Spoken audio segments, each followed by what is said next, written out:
Lo qual è importante come per compartita con nostri mascucien delegato di università rond il mondo, non tabin voor het Pacifico, Japan, Canada, Amerika, de Europa, Malta.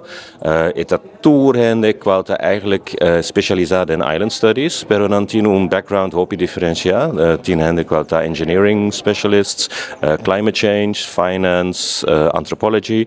E cosa importante è che eigenlijk nós sabemos juntos para discutir qual está a posição de isla nan chiquito den a frontline de climate change e cambio social qual está envolvido com a climate change, com a pressão mais grande com nossa experiência agora, não somente a maneira com nossa humanidade, mas também a natureza.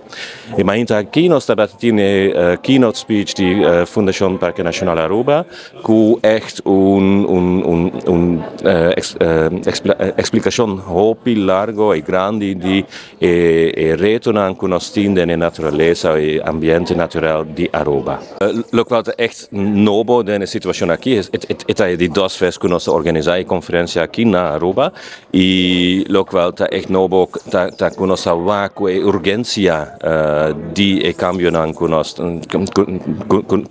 nostra haia sta echt duidelijk para i participanti nella conferencia qui. E ultimo vez 2019 con nostra organizzare conferencia aqui, bateu com sorto de ok, agora nós trabalhamos aqui que também passa, agora com a passa, nós por com o participante não está echt alert, riba sei está novo para mim. Well, nós temos conexão com par de institutos na Caba, dus com Sofia University na Japan, nós temos conexão com a University of Prince Edward Island, com o Metabolism of Islands Group na Waterloo University e Institute for Small States and Islands na Malta.